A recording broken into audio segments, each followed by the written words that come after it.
Shalom, shalom, mes chers frères et sœurs. Que notre Seigneur Jésus-Christ de Nazareth vous bénisse richement. Soyez bénis de partout où vous vous trouvez en ce moment. Que le Seigneur vous bénisse.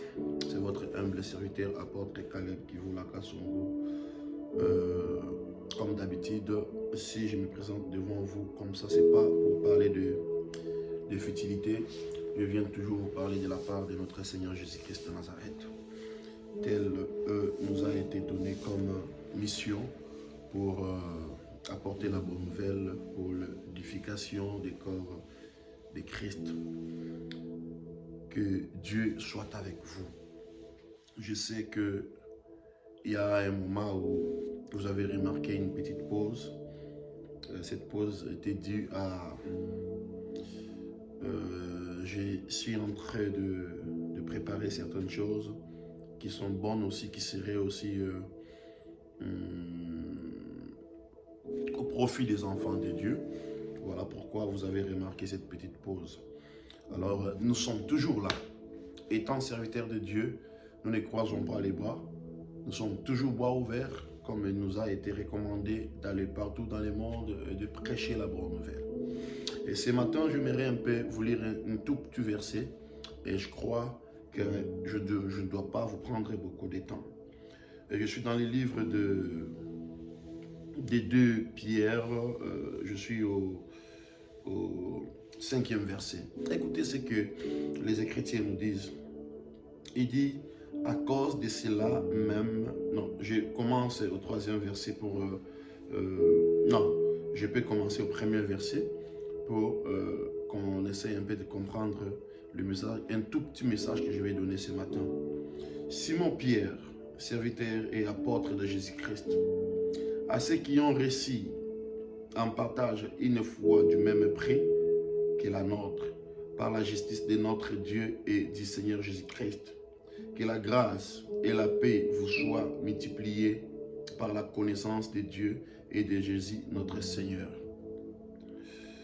Comme sa divine puissance nous a donné tout ce qui contribue à la vie et à la piété, au moyen de la connaissance de celui qui nous a appelés par sa propre gloire et par sa vertu, lesquels nous assurent de sa part le plus grande et le plus précieuse promesse, afin que par elle, vous devenez participants de la nature divine, en fuyant la corruption et en fuyant la corruption qui existe dans le monde par la convoitise.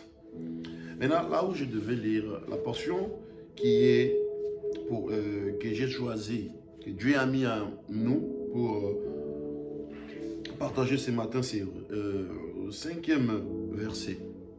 Il dit, à cause de cela même, faites tous vos efforts pour joindre à votre foi la vertu, à la vertu la science, à la science la tempérance, à la tempérance la patience, à la patience la piété, à la piété l'amour fraternel, à l'amour fraternel la charité. Car si ces choses sont en vous, et ils sont avec abondance, elles ne vous laisseront point oisifs, ni stériles, pour la connaissance de notre Seigneur Jésus-Christ. Mais celui en qui ces choses ne sont point est aveugle. Il ne voit pas de loin. Et il a mis en oubli la purification de ses anciens péchés. C'est pourquoi, frères, appliquez-vous d'autant plus à affermir votre vocation et votre élection, car en faisant cela, vous ne broncherez jamais. C'est ainsi, en effet, que l'entrée dans les royaumes éternels de notre... C'est ainsi, en effet, que l'entrée dans les royaumes éternels de notre Seigneur et Sauveur Jésus-Christ vous sera pleinement accordée. Je pense que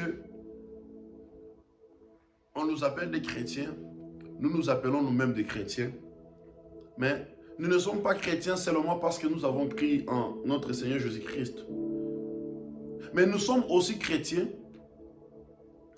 au moment où nous appliquons cette parole dans nos vies, où cette parole devient une vie pour nous. Vous voyez un peu ce que je veux dire? Il dit, à cause de cela même, faites tous vos efforts pour joindre à votre foi la vertu. À la vertu, la science. À la science, la tempérance. À la tempérance, la patience. À la patience, la piété. À la piété, l'amour fraternel. À l'amour fraternel, la charité. Il dit, car si toutes ces choses sont en vous avec abondance. Bien, mes frères, nous sommes en train de voir ici, en partie, il y a la stature parfaite de l'homme. Vous voyez? Si nous essayons d'être, ou bien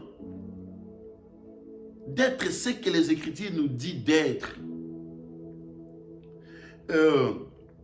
la Bible nous dit, c'est ainsi en effet que l'entrée dans les royaumes éternels de notre Seigneur et Sauveur Jésus-Christ vous sera pleinement accordée. Cela sera accordé seulement à ceux qui appliquent la parole de Dieu, à ceux qui marchent dans les principes de la parole, à ceux-là qui doivent joindre à leur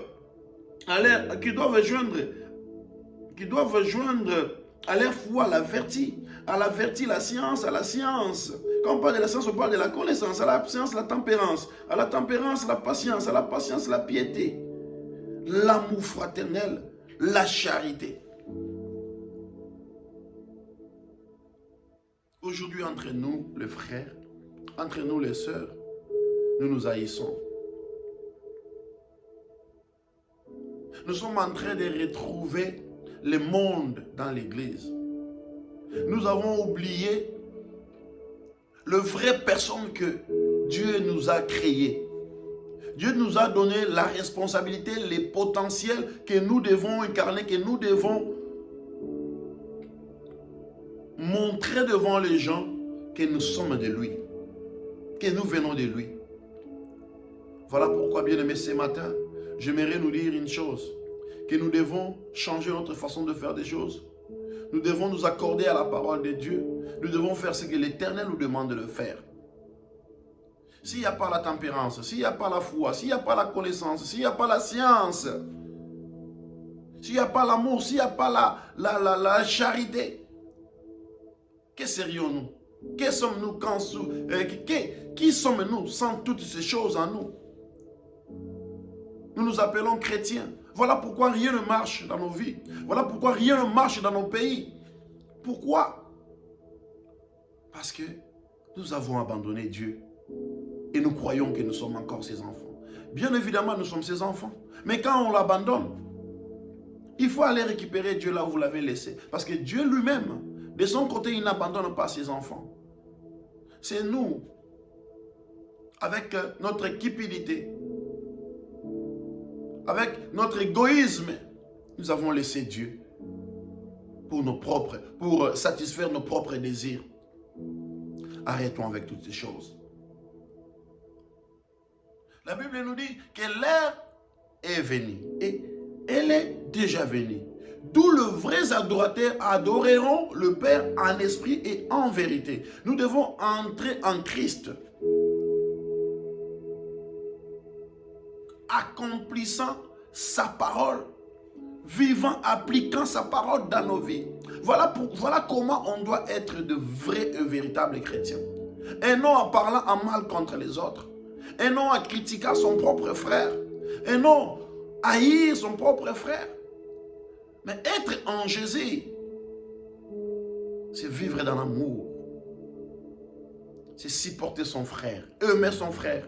Même s'il vous a fait du mal, vous êtes obligés de le pardonner. Vous êtes obligés de l'aimer.